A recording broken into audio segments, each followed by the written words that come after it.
Hello, this is Neil from iPaintGirls.com, and I'm going to be doing a critique on this person's work. I'm not sure if they wanted me to mention their name, but if they want to, they can comment into the video and leave their name, and then you can know who they are.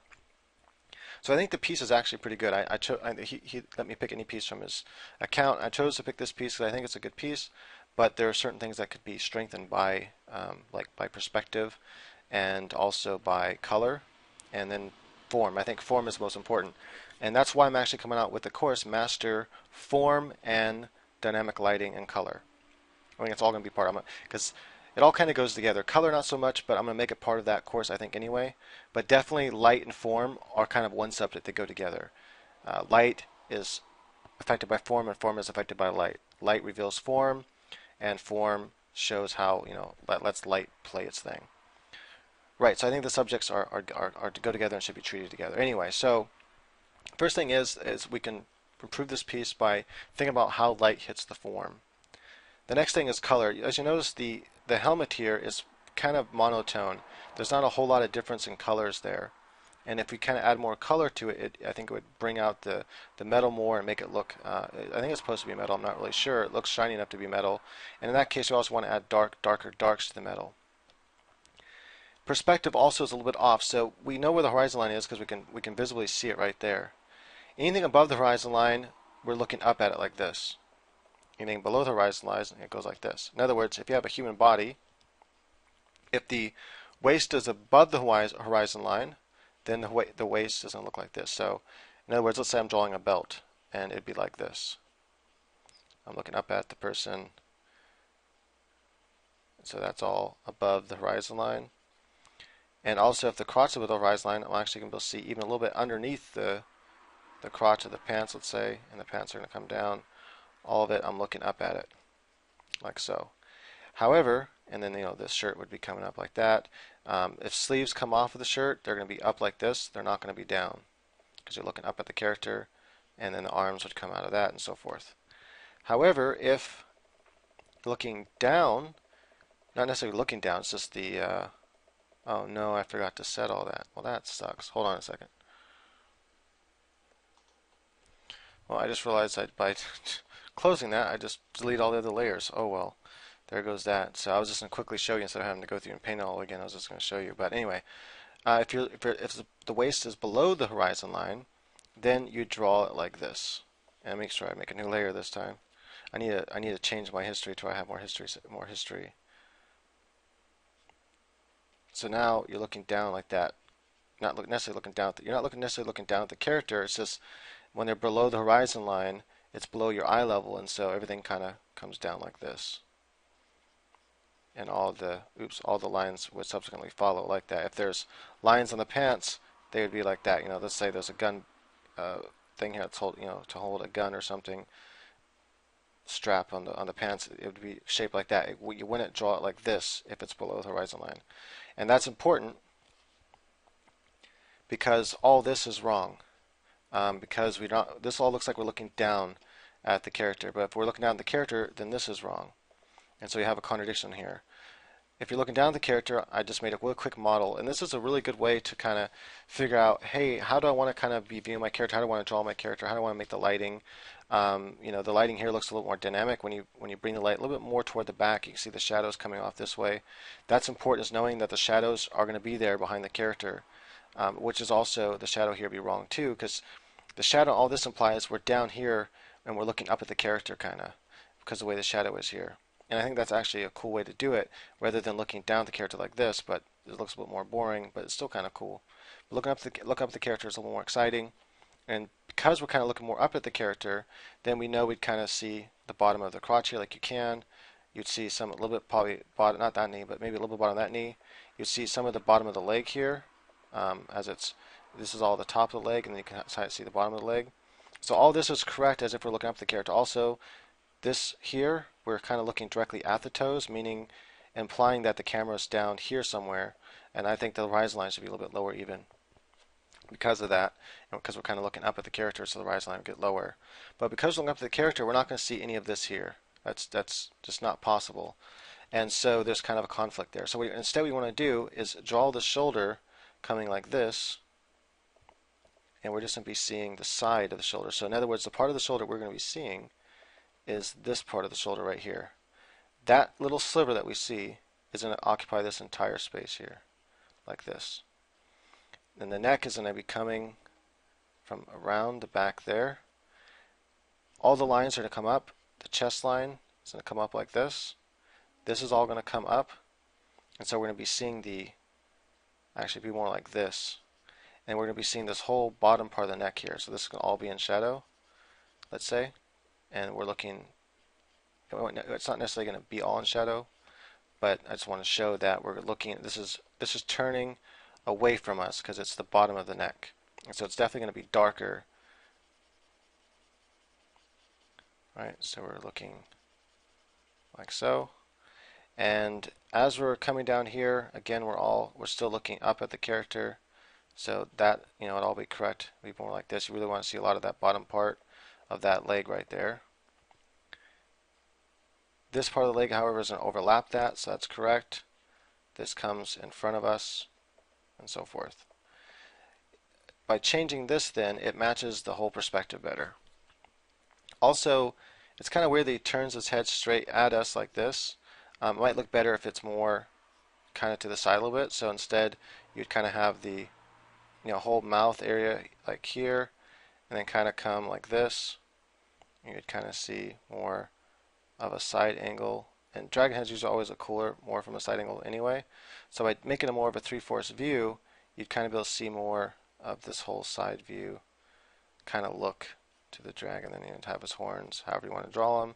And then the neck would connect, to the side there, to the top there. And it's not possible, because the way he's bending over, we wouldn't actually be able to see up under his chin. The only way we'd be able to see up under his chin is if we were like looking directly up at him, and then the whole thing would look very strange, and that'd be a very weird camera angle. I'm going to go ahead and erase all that since I don't have enough back steps right now. So that's what I would change as far as that go. Now we have the perspective change. I'm not going to go and like repaint it, redraw it, I don't think, because well, I guess I can kind of, well, I don't know. Let's see. How are we going to do that? I guess I can try to sort of quickly just kind of paint over some of this.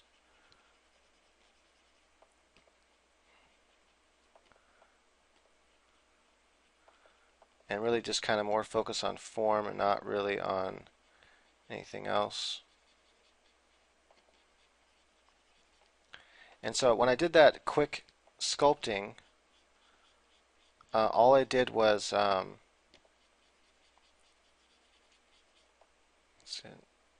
just got some wire, some 16 gauge wire for hanging up photos at the hardware store. And that's really not thick enough. You kind of want thicker gauge than that, but that's all I can find on a quick notice. And then I made the wire sculptor for the dragon really fast, and then I just put clay on it and just made a really crude form of a dragon, just to kind of see, well, how it look from different camera angles, and how would light hit it, and how would it look from slightly different lighting angles, which is good to figure out things and know, will the head actually overlap the wings, stuff like that. So it's a good thing to do before painting, to kind of get that down. And then once you have that down, everything should kind of flow from that.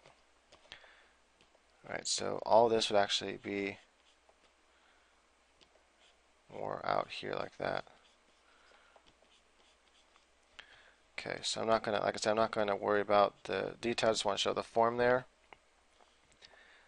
The other thing I said that after you fix the perspective problem, or whatever you want to call it,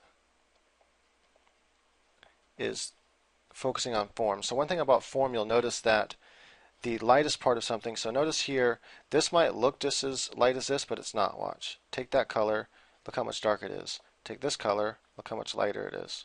So this is further away from the light, and so all the light is actually darker than the light that's closer to the light up here. So keep that in mind. So this light here, that's on his toe, needs to definitely be darker than up there, darker than here, and here, as you can see, it is. But you can even force that even more by taking a dark color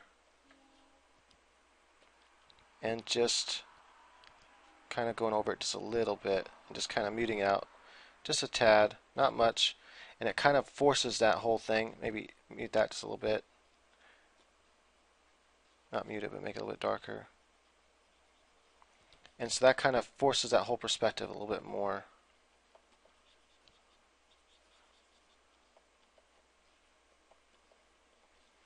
And maybe take this little light and just kind of, so oops, I have multiply on still. Just a little bit would be hitting like that right there. The next thing you see is all this wing is going to be in shadow, as you can see, except for the very rim of it, which we can't see in this image really, but maybe a little bit over here.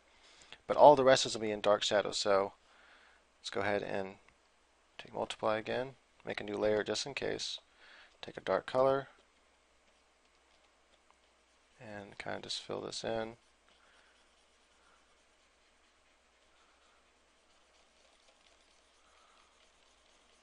Now the only way that would not be so is if the light were on the inside of the two, between the two wingspan, and then above up here somewhere. But then the whole dynamic of the lighting wouldn't be as we see now. You'd have it more flat. Believe it or not, a photographer's job is to make things look like they're not flat. Go ahead and set that layer to multiply and turn it down just a little bit, but I want it to be pretty dark still. And so he sets up his lighting source so that things don't look flat. Because even though he's filming something that's 3D, when it comes on the flat 2D medium, it'll actually look flat unless he uses the proper lighting source to reveal form, which is why form and lighting go together. Lighting reveals the form of an object. The next thing we want to make sure we put in here is that his head is going to cause a cast shadow here on the wing. And just that in itself really does make a difference.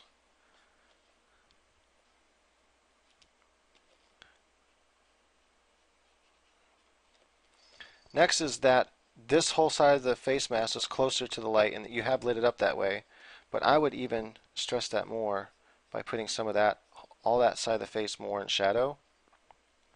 Maybe even implying that part of the wing up here is casting a slight shadow on it or something. All that part of the neck is going to be in shadow. You did get cast the cast shadows of the horns, which is good, so remember that. This tail here, but there's going to be a whole, all of his back body here is also going to cast a shadow back there. And you're going to see all of his neck back over there somewhere, like that, coming across his body. His legs, there's going to be some space between his legs. His wing span kind of coming out like this. And I'm going to do it all dark, so I'm going to erase the parts that I don't want to be there.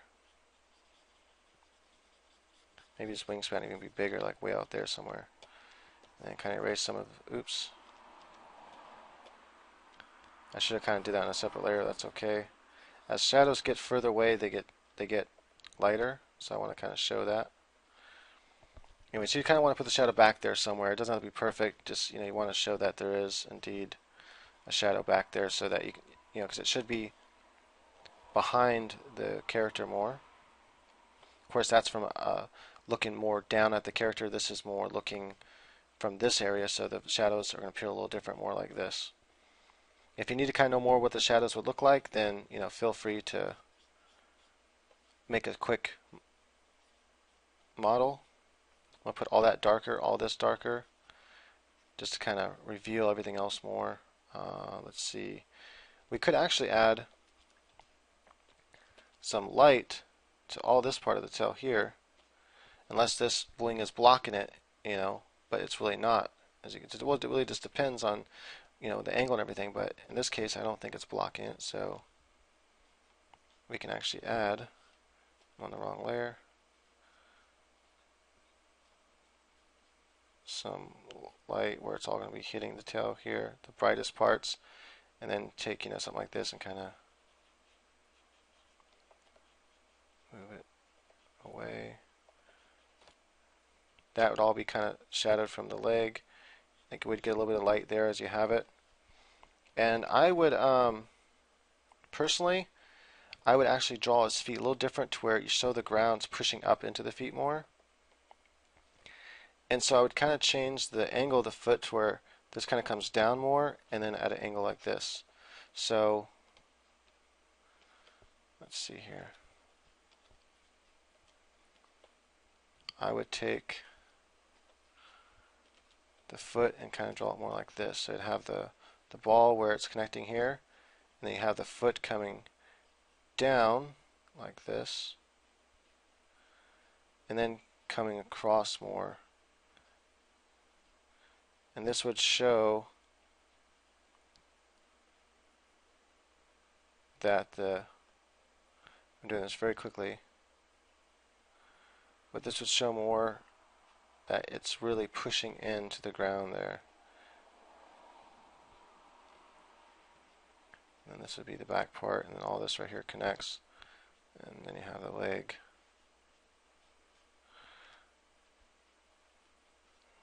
So something like that, just get an idea, and just kind of really push the gravity up into the foot. So matter of fact, I'd probably even make it even exaggerate even more to where it's like really showing that, yeah, it's, you know, it's on, it's, all this is being pushed, all this is being, skin is being pushed up, and so it shows the weight of that, you know, of the object as it's all being pushed up against it. So that's what I'd personally recommend for that, is to, you know, redraw the feet to where the gravity looks like it's really, the floor is pushing up into the foot, so it doesn't look like it's kind of floating there. And as you can see, you're not going to have much shadow actually around the feet, to be honest, from this angle. You'll have maybe a little bit right here, and that's about it. You might have a little bit right there, a little bit right there. The rest of it I would leave and don't even have shadow there. None of this shadow there like that. No shadow of the tail on this side. In fact, it's all going to be kind of bright. Next thing I would probably to improve this whole painting would be choose your background theme better, because it looks strange. You have, to me at least, you have this ice dragon and he's just in like a blank room. There's nothing. Where is he at? I don't know where he's at. Like a big auditorium or something. You have this like wooden floor, and you have kind of a blank back wall. And I would think of something maybe more like a cave or something he can be inside of. Would be more exciting. Right, so again, all this is pretty dark in shadow. You'll probably be able to see some of this here. I kind of do like what you did with the, take some as bright as bright. It's just, okay, so, oh, that's right, because I had that layer. Anyway, the multiply layer over it. I do like how you made it all kind of blur out as it comes out at us. It kind of forces the perspective more. So I do like that. And so I don't have enough time to like really go and try to refine any of this. Oops. I'm just gonna leave those three layers. Maybe this will work. I think this works. Merge visible, and now it should. And I can go back. Nope, that doesn't work. Anyway, there's a way to do it to where the multiply kind of stays there with that. Well, I guess I can just merge it and then set it to multiply again. No, that probably won't work either, but I can try it. No, it's not going to work. Anyway, I'll just leave it as separate layers. So you can see now that here something doesn't look right. Something's off a little bit, and the main thing that's off, I think, is this in here. Of course, you need that cash out on the head over there. Just that. Just change the perspective here, putting more force on the feet. Have that cast shadow on the wing. This shadow more dark because the light shouldn't be on the inside of the wings. It's kind of odd because it's kind of seems like the idea you had. It seems like the idea you had was that the light is on up here and it's between these two wings. That's why it's light in this arm and this arm. But I don't think it adds enough difference or to the form. Doesn't like reveal form enough. But also this, you know, the arms and stuff, they'd be more dark over here, more dark in here, and then you might want to kind of shade the arms a little differently to where it's more dark in here and on the other side over here. The other thing is that you'd still have that cast shadow over here. It'd be more like this though, so the shape would be more in this area rather than, damn it, wish I could turn that off, rather than up here like that. So keep that in mind. and then if you kind of change the shadow to where the light is not here but over here more, then this whole wing would be more in shadow, and it would kind of add more of a dramatic pop to him. You definitely want to make sure you add the shadow no matter where the light, whether it's here or over here, you're going to have this cast shadow over here. Well, that was a loud motorcycle went by. The next thing is the color. So let me go ahead and get rid of all this for a second, make a copy, go to soft light. Keep in mind that when you're drawing like a person, for example, skin tone, you kind of think, yeah, it's kind of, people are kind of this color, right here, or people are kind of this color, or people are kind of this color, or this color. And it's kind of true. Overall, it's kind of what they look like, but if you want to draw a realistic person, you can't use those colors. It doesn't look right. It looks all just kind of monotonish. And you can't just use darker and lighter versions of that one tone to try to draw someone. Rather, within the shadow areas, depending on the lighting source, you're going to have either warm shadows or cool shadows. Let's go with a natural warm sunlight source. So you're going to have a lot of yellow tones within the skin from where the light's hitting it. It turns it more yellowish. And it's very transparent, but it's there. And then you also have some greens toward the, especially green and grays toward the guy's beard line and stuff like that. Up toward the forehead, you kind of get those colors. You get kind of pinks around the nose and a little bit around the eyes and in the cheeks and stuff. Even if you don't think you can see it, it is there. And then you have some kind of blues within the shadows of the face, the darkest part of the face. And it's very subtle, but it's there. And to draw that realistically, that's what has to be done. So you did add some subtle difference in colors in here. You can kind of see some like red or purple in here, and that's good. It does add some color variation because the light around the surroundings to bounce on them. So some of this kind of greenish color you have more back here is going to bounce around on them as well. And so I'd actually take just a more green, just kind of make it more clear. And actually I'm going to even more of a green color here. I really want it to show as green, not as blue, because I'm using soft light, but you might even go through and just use like color to try to get more of the green. And I wouldn't make it this strong, but I'm just kind of showing quickly. If you just add a little bit,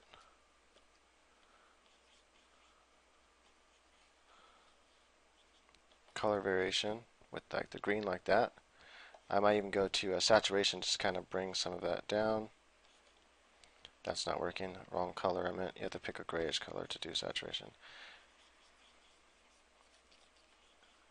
Kind of mute those colors in there more. Then you can take, kind of a purplish color and go to color or to soft light. Just add a little bit more to that, to the shadows, the shadow areas.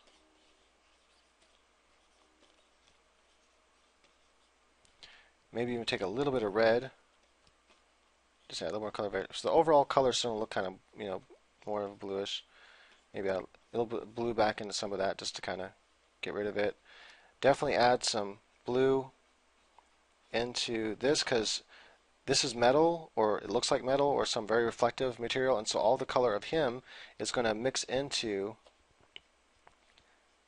this here. So you want to make sure you add that blue. Notice it still looks the same color, but it's different. Add a little bit of yellow for your warmer light source. Let's say we're using a warmer light source. Usually warmer light sources work the best. So add it into all the light areas of the thing you're coloring here. And that's probably a little too much, but you get the idea. I'm working very quickly, just trying to show the concept. I would take this, I would take multiply, I would add his next shadow. I'd like before, like I said, I would make all that darker. So right now I'm just showing, not altering, just trying to show what it would look like if you just kind of added the light source a little bit more properly to reveal form better. And how just by doing that quick little change,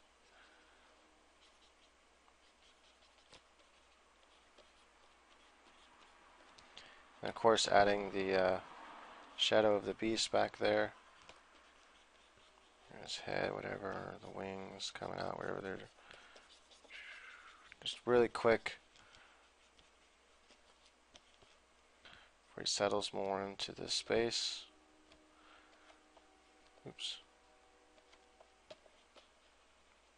Get rid of a lot of this shadow here. Take a more bright color.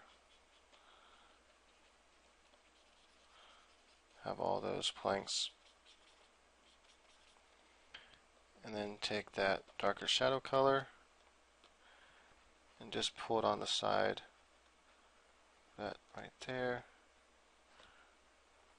Again, I would push the feet more, kind of redraw them. Push them more into the ground like I had in my sketch.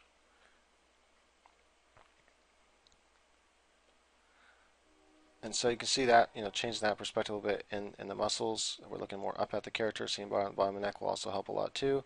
But you can see just making these changes right here really makes everything kind of pop out more. And not, look more like it belongs to its environment. The lighting looks better.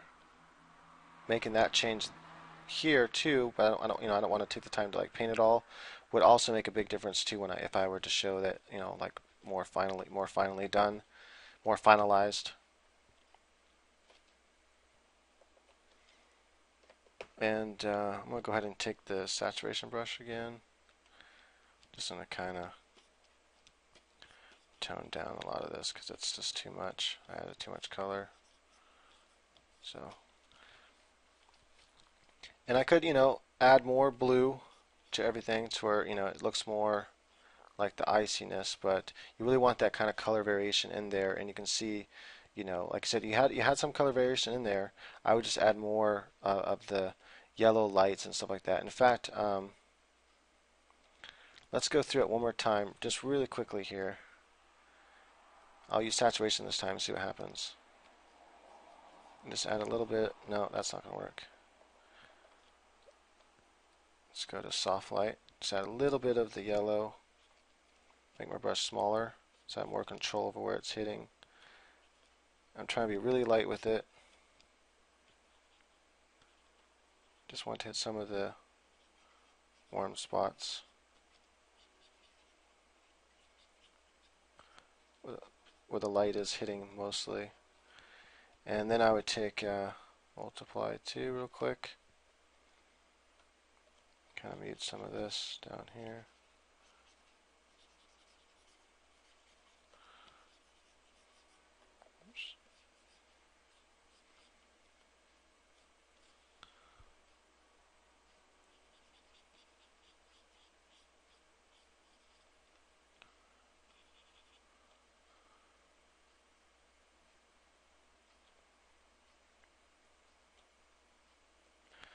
So that kind of subtle difference in the lighting in the yellow looks better than adding too much different colors like I did here. But still, you want to go and add some blues. Go back to saturation or soft light. Add some blues into this part here because it's definitely going to reflect in there. So you want to add that in there.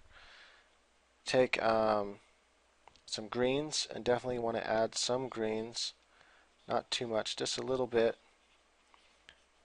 into the body a little bit, especially where the light is coming into the blue, so where